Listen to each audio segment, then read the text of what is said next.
Welcome to The Lift with Sheila Robinson Kiss. Come on in. There's always a special place set aside for you here where you can relax, kick up your heels, pour yourself a nice, refreshing drink, and prepare to be lifted and soar.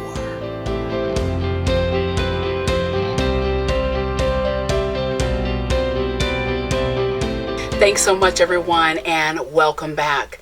Missing you, coping with the void of death and loss. Most of us in this lifetime, we're going to have to deal with losing someone that we love so much, someone who has loved us so much, and the devastation and sadness can be all-consuming, and it can truly create a void.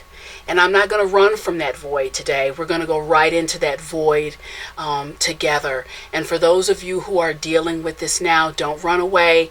Grab my hand. We don't need to be in the same room together for you to grab my hand, and let's take this journey together. We're not going to run. For those of you who've read my books, perhaps you've come to some of my events, you've heard me talk about my grandfather quite frequently, grandpahood. There are people in this world who tell us, I love you, okay, and that's fine. And then there's people who say, I love you, and we can feel it, we know it. Matter of fact, they don't even need to say it. This is where we get our love, our warmth, and we pour it right back in.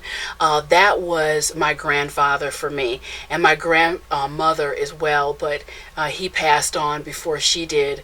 And I remember when he passed away, just having this devastating feeling of, oh my God, who in this world is going to love me the way he did? Who's going to support me? Who am I going to love back? So if you've had that feeling, or if you're really there now and you're struggling with that, I hope this video is really going to touch your heart and give you a fresh perspective on the void. So living in the void. Living in the void.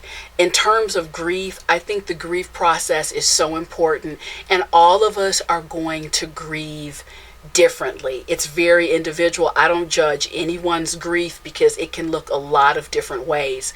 And I don't make these videos to change anyone's mind or convince them to come around to my way of thinking.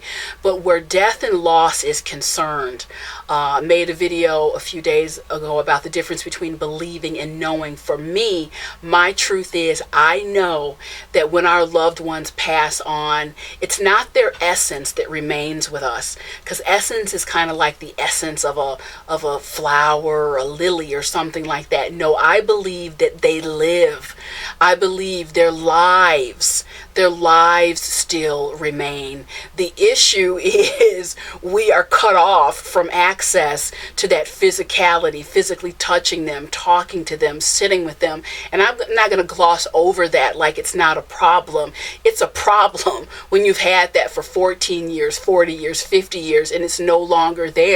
It can jar the system. And to be perfectly candid with you, I just don't believe there's a way to overcome that, but there's a way to transcend it. There's a way to transcend it. I've seen some fallout from people really trying to overcome that physical barrier, and it throws them into even more grief. There's a gentleman out in California, and he's talented. He has somehow been gifted with the ability to put people in touch with their loved ones in various ways. I think that can be healthy to an extent. It's snippets of that, but what I witnessed was people standing in lines, falling out, not living. They're just waiting for their excuse me, for their next contact, and that is not life. And that in and of itself can create a much lower vibration and throw us further into the void. So as I said, I don't think we can overcome or solve the problem of not having our loved ones tangibly and just physically, and we can pull them in and give them a hug, but we can transcend it.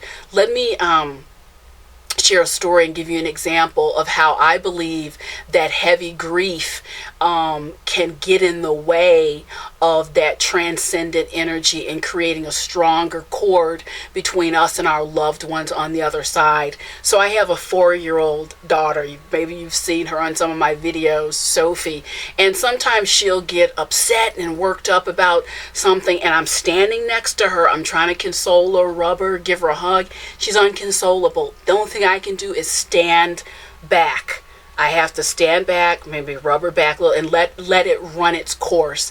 And that's what happens when we insist on staying in the void, lingering in the void forever in a day. It creates a weight and a tension where those cords of energy and those cords of communication that we could be enjoying with our loved ones are really hampered and dampened. And so, okay, Sheila, you're saying some interesting things. What do I do about it? I'll share with you what I did about it. Living memorials. I've lost both of my grandparents. I lost my sister, and I knew that I had a choice. You know, we can stay seated in that grief forever, or we can grab on to what I call living memorials.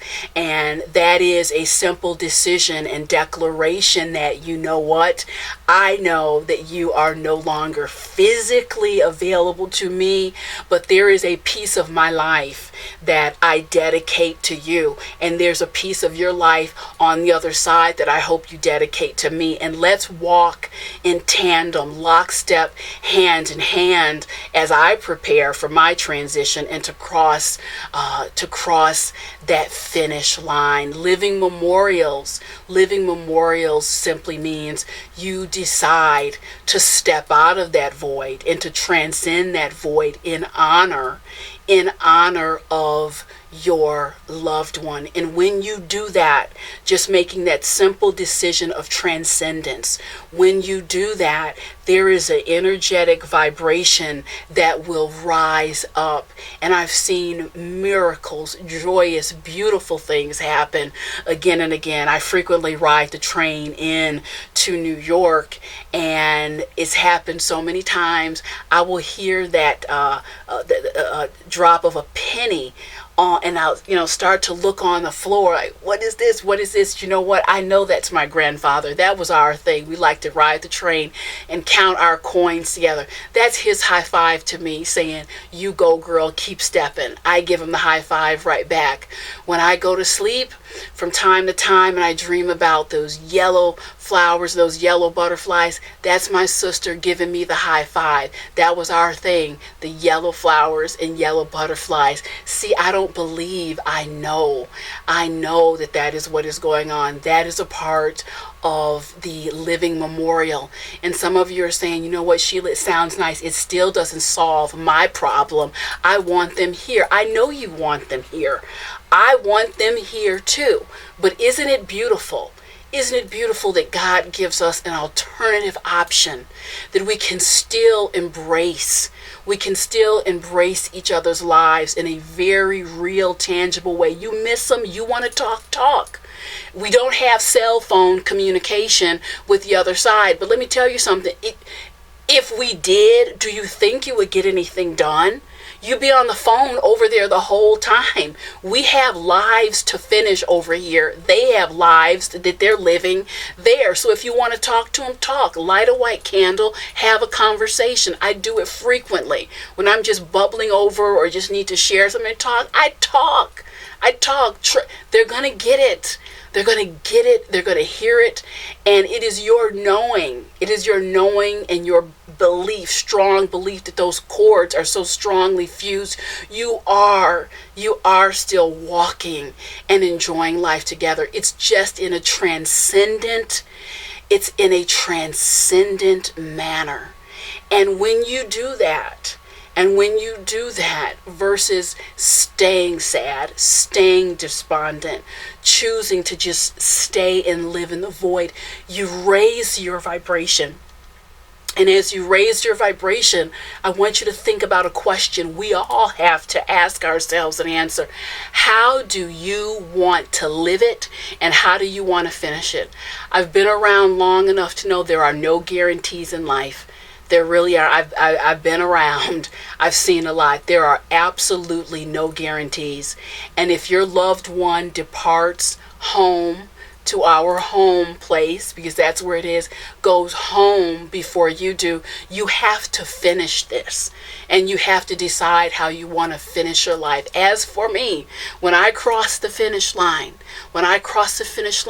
I believe people will say, doggone it, Sheila wasn't perfect, but she lived it. We knew she was here. She lived from her heart and she lived her truth. How do you want to do this? How do you want to take this walk? You have a tremendous amount of choice. I don't believe in my heart that God wants anyone to remain in the void. I don't know. I have not been privy to the reason why some of us get to stay here over 100 years. Some he takes after a few months, some in the middle of life. I really don't know. I'm not going to pretend to know, but I do know this. These lives, whichever string of evolution you're on, whether it's here on the earth side of the evolution or whether you're home or whether you're somewhere in between, these lives we are living mean something. I believe more than anyone can ever imagine. And it's not simply your life, it's how you live it. It's how you live it that makes a difference. And we have choices even when we are coping with the void and dealing with the loss of a loved one. I hope this video has touched you and it has helped you in some way, and I'll see you next time.